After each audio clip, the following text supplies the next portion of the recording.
Sejam bem-vindos a mais um episódio do podcast Papo de ADV. Hoje meu convidado é Macdovel Trigueiro. É advogado, economista e uma referência no nosso estado quando o assunto é inteligência artificial, direito digital, tecnologia. Professor, seja muito bem-vindo, é uma honra lhe ter aqui. Ô Daniel, eu que agradeço, até que fim deu certo, né? A minha vinda aqui, você já vinha feito esse convite lá atrás, e é um prazer aqui estar no Papo de ADV, e estou às ordens aqui para a gente bater um papo bem descontraído sobre tecnologia, sobre direito digital, sobre essa área aí que está chamando tanta atenção das pessoas, né? Exatamente, quem não está falando sobre, está perdido. Ou está pensando sobre. Exatamente. E sobre isso, qual foi o momento específico que o senhor percebeu que esse tema ele não era só mais uma perspectiva futura, mas uma necessidade do nosso presente? Eu poderia dar essa resposta de várias formas, mas na verdade a gente percebeu isso de uma forma mais concreta com o avanço da inteligência artificial generativa. A inteligência artificial generativa, eu estou falando, hoje você já tem agentes de IA, eu estou falando do Claude, do ChatGPT, do Gemini, Nana Banana para figuras, estou falando do DeepSeek. Essa inteligência artificial generativa, ela muda completamente a perspectiva do mundo de encarar a resolução dos problemas. Então, ou seja, para eu identificar uma data é difícil, mas a gente pode dizer de 3 anos para cá. De 3 anos para cá mudou muito. Eu já pesquiso essa área há 7 anos, alguns livros escritos nessa área, mas isso vem de forma mais forte para a gente que é pesquisador de 3 anos para cá. Para o grande público, eu acho que essa percepção está se dando agora, de 2, 3 meses para cá. Então, a gente já identificou completamente essa mudança que o mundo vai passar ainda, né? Ninguém sabe o que vai acontecer daqui a 10 anos. Eu confesso que pelo menos há 3 anos, eu consegui antecipar situações futuras com relação ao advento forte aí da inteligência artificial. E o nosso estado, especificamente, ele está recebendo muitos investimentos. E esses investimentos são mais visíveis na implementação dos data centers. Hoje a nossa geografia já percebe essa alteração. O que é que está acontecendo aqui no nosso estado que boa parte das pessoas não percebe? Bem, essa é uma pergunta que me fazem sempre. Essas perguntas, né, no plural. A resposta se dá primeiro por uma questão de vantagem comparativa do Ceará, né? É uma resposta até clichê, que já, pelo menos dos últimos 5 meses, todo mundo tem falado nisso. O Ceará, ele está abençoado em energia, em fibra ótica, ou seja, cabos submarinos, ventos, e uma zona de processamento de exportação, que é uma ZPE ali no PECEM, que foi eleita recentemente uma das melhores, ou a melhor do mundo, em termos de desburocratização. Isso é importante para o investidor, né, para atrair investimento para o Estado. Então, nós temos aí algumas variáveis que ajudam, mas o que define isso não é só ter as variáveis, estar preparado para o momento, é o mercado. Né? O mercado hoje necessita processar dados. E processamento de dados é feito em data centers. E para processar dados e para que os data centers venham, tem que ter infraestrutura. Infraestrutura, eu estou falando de energia, de conectividade, de um território desburocrático, um sandbox jurídico que possa permitir atrair empresas e isenções fiscais, que todas essas variáveis nós encontramos hoje aqui no Ceará. Então, é uma atração natural e virão muitos outros investimentos virão para cá. Os data centers que a gente está vendo, que está chamando a atenção, são grandes data centers de grandes players, né? Vão vir 4 grandes ali para a ZPE, mas fora eles virão os data centers menores, que são os data centers de borda, os data centers que já vieram de uns tempos para cá, ali para a região da Praia do Futuro, na beira ali dos cabos submarinos. É uma história bem longa. E foi baseada nesse último momento que eu fiz essa pergunta. Eu passei, inclusive, ontem à noite ali pela Praia do Futuro e reparei em um data center, eu não sei qual é a empresa, mas que tem 2 ali mais visíveis, ali próximo à cidade de Fortal e um próximo na Dioguinho. E aí, visivelmente, a gente sente o impacto tecnológico que aquilo ali traz. Mas qual é a repercussão econômica, de fato, que aquilo ali gera para o Estado? Bem, é uma pergunta inteligente essa sua. Na verdade, qual o efeito multiplicador na economia da vinda dos data centers? Depende de como o Estado se preparar.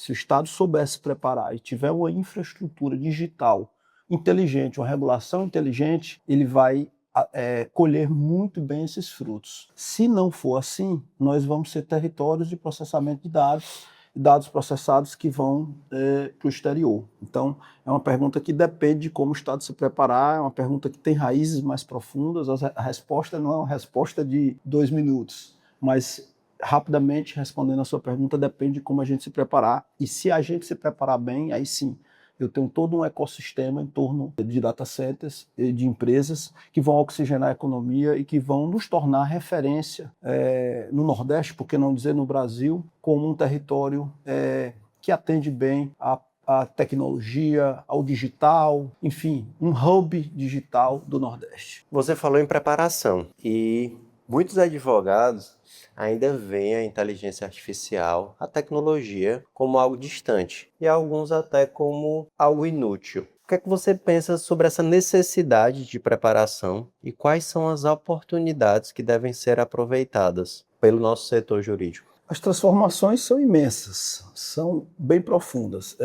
Eu diria que o advogado, nós temos primeiro que estratificar até para respeitar os advogados mais velhos, assim, mais antigos, eu vou dizer assim, que tem alguma dificuldade com tecnologia.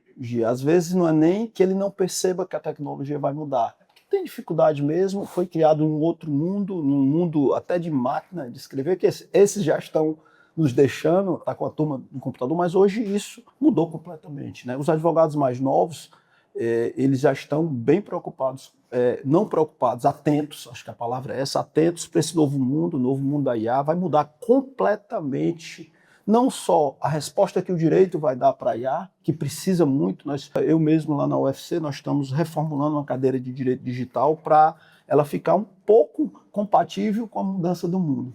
E mesmo assim, a gente reformula, 2 anos depois já há necessidade de novas reformulações, porque eu costumo dizer para os meus alunos e para os podcasts que eu vou, para as entrevistas que eu vou, que o mercado é muito ágil. O mercado vem na frente e o direito vem atrás, desesperado, tentando aparar as arestas do mercado. Então, o direito, ele regula, né? Regula e nem sempre é fácil regular na velocidade com que o mundo está mudando, com que essa revolução tecnológica pela qual nós estamos passando, nós estamos em revolução, o mundo está em revolução. Do jeito que houve a revolução industrial lá atrás, nós estamos numa revolução tecnológica. Por estar dentro dela, a história ela precisa se distanciar do fato para olhar e dizer, poxa, naquele ano ali, 2026, 2027, já estávamos ali há 5 anos, 4 anos de revolução. Essa revolução, ela tende a ser menor do que a industrial, porque os ciclos estão menores, mas a história vai precisar se distanciar do fato para entender, quem sabe o meu neto lá na frente diz, o vovô viveu na época da revolução tecnológica, né? Até o nome não se sabe qual o nome que vai dar essa revolução. O fato é que nós estamos em revolução e toda revolução ela é imprevisível. A gente tem algum caminho, algumas dicas, mas ela é imprevisível. E quais são os impactos já no presente que você vê acontecer no exercício da advocacia? Inúmeros. Hoje eu acho que não só na advocacia, como no judiciário, como no Ministério Público, a inteligência artificial ela vem para facilitar quando bem usada, né? Os advogados hoje, os escritórios vão diminuir de tamanho, porque você tem hoje inteligências artificiais que respondem muito rápido a umas demandas de um processo. Ela lê, em 2 minutos, ela lê um processo de 1000 páginas e te dá uma sugestão de resposta, de parecer, de petição. E isso é uma tendência irreversível. A mesma coisa para o juiz, né? E um bom advogado, ele faz cenários, ele não faz só o cenário da resposta da petição, ele faz um cenário de como é que pensa o juiz, como é que vai pensar o Ministério Público, joga isso dentro do cenário, joga isso dentro de agentes de IA, e aí você tem a melhor peça, né? E você está mais preparado. E isso cada vez com menos pessoas, porque se eu consigo, dependendo do nível que a pessoa está, a maioria das pessoas, muitos nem sabem ainda o que é IA, mas quem já está na IA ainda está naquele primeiro nível. Eu digo que 95% das pessoas ainda está na inteligência artificial, fazendo perguntas e respostas, muitas vezes com prompts mal feitos, mas hoje você pode escalonar isso aí com agentes de IA e outras formas que, assim, seria outro podcast para te explicar, que eu teria um escritório completamente automatizado, com 2, 3 pessoas, e atendendo clientes aí, por 200, 300, 400 clientes ou mais, com 3 pessoas, desde que essas pessoas realmente entendam de verdade, né? Porque tem muita gente que diz que entende, mas não entende, e do potencial da inteligência artificial generativa dentro da advocacia, que foi a pergunta que você me fez, né? Porque, na verdade, isso se estende a várias áreas. Sim, todas as profissões elas são impactadas, Exatamente. as consultivas ainda mais, né? Não tem aquela execução artesanal. Mas você acredita, mano, que a inteligência artificial, ela traz uma perspectiva de extinção, de redução, ou pode ser encarado como uma oportunidade, como uma alavanca? De extinção, de transformação, na verdade, de transformação do mundo do trabalho, né? Quando bem aproveitada, para melhor. Mas, assim, há vários estudos de Harvard, de Stanford, de MIT, onde eu venho lendo alguns artigos nessa área, que mostram também, em toda, Daniel, Isso. em toda revolução, você tem os prós e os contras. Dizer que a IA é só um mundo de coisas boas, não é verdade. Agora, você utilizar a IA da forma correta, você vai ser muito mais produtivo. O que é que está acontecendo? As pessoas estão ficando mais produtivas. Algumas estão ficando para trás. As que estão ficando para trás serão substituídas. E a IA também está viciando as pessoas. Às vezes eu me deparo com meus filhos, quase que tudo ele pergunta a IA. Então isso é perigoso, porque as pessoas podem ficar preguiçosas em pensar. Por exemplo, esse aqui é meu livro que eu vou lhe dar. Tratado de Energia, Conectividade e Dados. Eu agradeço bastante. Hoje, as pessoas mais novas, elas dizem, vou fazer uma dedicatória. Ela vai no chat, ou no Claude, ou no Gemini, e diz assim, faça uma dedicatória para o Daniel. Aí, em cima da dedicatória, olha e faz a dedicatória. Quem fez foi a IA. Com certeza vai ficar muito boa a dedicatória. Mas isso evita, ou a pessoa deixa de pensar. E deixar de pensar é ruim, né? Eu acho que a grande virtude de você saber usar a IA é você saber perguntar. E para você perguntar, você precisa usar sua cabeça. Você precisa pensar. Para fazer uma boa pergunta, que no mundo da IA a gente chama de prompt. Então, tem que ter muito cuidado. Mas eu vejo, nesse primeiro momento, é um momento de encantamento, é um momento onde a gente vê mais prós do que contra. Então, você tentar saber, antecipar situações futuras de qual o tamanho desses contras não é fácil. É uma pergunta difícil de antecipar. Pergunta de milhões, eu diria assim, né? Todo dia você se depara com situações novas, e eu estou falando ainda no campo da advocacia da IA generativa. Não entrei ainda na robótica, de IA embarcada, de carro autônomo, de VTOL, não entrei em nada disso. Nem na medicina, nem nas outras áreas. Nós estamos falando aqui de advocacia, ainda. Porque o mundo, essa área é muito dinâmica e muito rica, e ainda com muito espaço a ser explorado. Então, até fica aqui um conselho para os profissionais que invistam, estudem inteligência artificial, porque é irreversível. O mundo hoje precisa que vocês entendam, até para que vocês não caiam nas armadilhas da IA. E não entrem em depressão, e não fiquem dependentes, como as redes sociais elas tornaram algumas pessoas depressivas, né? A mesma coisa, a IA tem esse potencial, alguns estudos já mostraram, das quais eu vinha falando logo no início da resposta. Perfeito. McDowell, a gente falou sobre inteligência artificial, direito digital, tecnologia, isso traz atenção, algumas preocupações, mas na sua perspectiva, o que sempre vai ser insubstituível no humano, o que sempre vai ser necessário que tenha uma intervenção nossa? O calor humano, o que eu falei há pouco, a inteligência, o pensamento crítico, você saber separar o joio do trigo. O lazer a IA não substitui. Uma boa praia, eu gosto do livro, de ler ainda sou mais um bom cinema, né, que também não temos mais. Eu acho que isso é insubstituível, e já as pessoas vão começar a sentir falta disso, porque está muito robotizado, né? Isso aí é uma opinião pessoal minha, não quer dizer que vá acontecer. Como eu disse há pouco, é difícil prever o futuro nesse mundo de transformação. Ele é fascinante e, ao mesmo tempo, nos deixa assim inseguros, acho que a palavra é essa, do que pode acontecer, né? Nesse novo mundo, nessa nova revolução tecnológica que nós estamos todos aqui juntos vivenciando. Lhe preocupa? Olha, dizer que não preocupa é mentira. Quem se preocupa com o bem das pessoas, quem se preocupa com o novo mundo, quem se preocupa com uma renda que as pessoas você possa viver um mundo onde tem emprego para todo mundo, é claro que a IA nos preocupa, né? Porque tudo isso ainda é imprevisível. A gente tem cenários, a gente fala que a IA não vai substituir o pedreiro e tal, já tem robô pedreiro, mas assim, se eu for descer um pouco mais a fundo aqui, o que alguns grandes pensadores, né, ou arquitetos da IA, ganharam muito dinheiro, Elon Musk e outros, eles falam o seguinte, o Elon fala que em algum momento o Estado vai ter que ter uma renda, distribuir uma renda mínima, uma espécie de bolsa, uma renda universal, porque as pessoas, para proteger, albergar aquelas pessoas que não conseguiram ser empregadas pelo esse novo mundo da IA. É quase como uma aposentadoria precoce para quem não teve. E não só por isso, é porque muitos postos de trabalho certamente vão desaparecer. E quem não estiver preparado para os novos, eles vão sofrer. E para que não tenha um caos na sociedade, se fala nessa renda universal. É uma das hipóteses, entre outros estudos. Então ainda é imprevisível dizer o que vai acontecer, mas que, no mínimo, a gente que tem um pouco de responsabilidade, a gente que tem filho, a gente que pensa num mundo melhor, acha que a tecnologia ela tem que vir para melhorar o mundo, para a gente viver mais, para ter mais saúde, é claro que nos preocupa esse avanço abrupto, muito rápido da inteligência artificial e, ao mesmo tempo, me fascina, né? É um misto entre medo e fascinação e aquela coisa quando você vai pela primeira vez pular numa piscina, eu pulo, não pulo, eu pulo, não pulo. Eu tenho medo e, ao mesmo tempo, eu estou fascinado para pular, né, nesse novo mundo. É o sentimento que foi a melhor comparação que eu vim agora. Me veio agora à cabeça para dizer. E esse pulo não nos é opcional, né? Senão vão nos empurrar.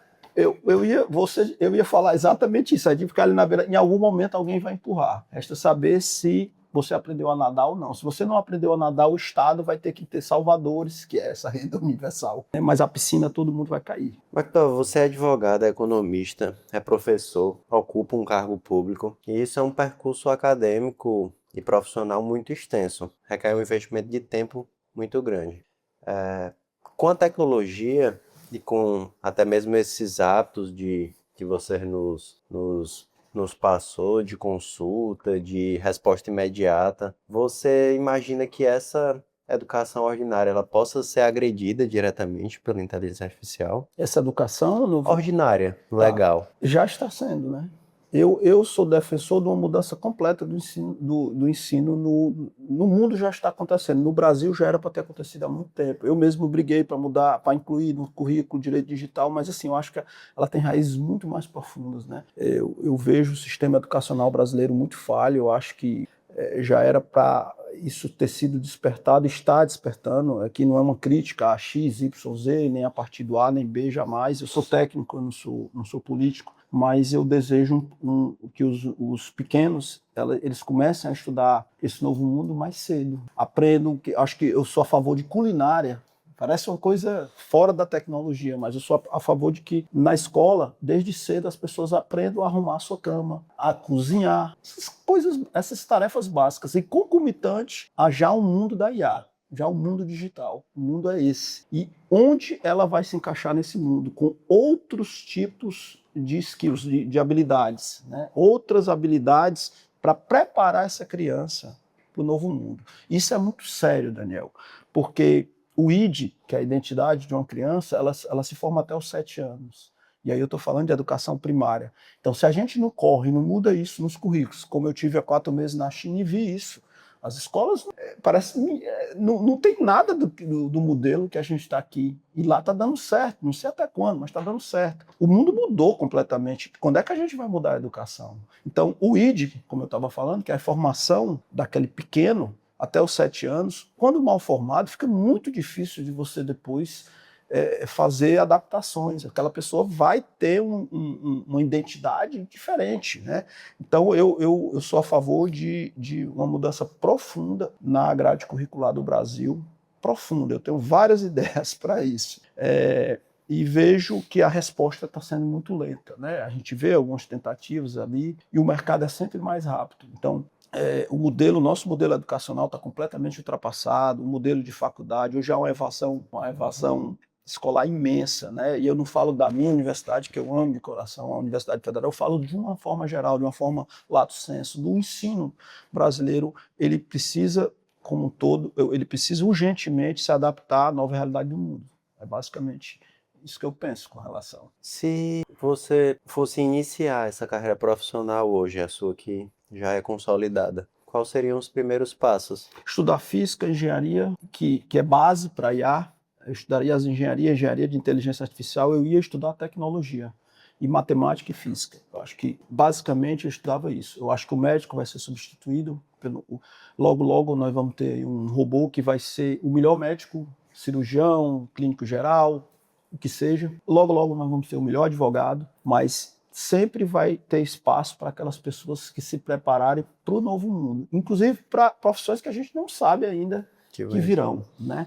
E para isso você tem que estar dentro do ecossistema de tecnologia. Então eu estudaria física, eu estudaria engenharia, eu estudaria matemática, estudaria economia. Eu acho hoje o conselho que os avós davam para meu filho, estude direito, estude medicina, que no máximo engenharia. Hoje eu sou professor de direito, né? Apaixonado por economia, porque eu comecei pela economia, que fiz mestrado em economia, isso, continuo apaixonado por economia, mas hoje, e eu digo isso para os meus filhos, eu estou respondendo a sua pergunta de uma forma sincera, para o teu telespectador, eu estudaria as engenharias. E de forma mais próxima, não num futuro tão distante, e também mais localizada aqui no estado do Ceará, para esses próximos anos, o que é que você visualiza como uma grande oportunidade profissional para quem está iniciando na carreira? Basicamente, essas áreas ligadas à tecnologia.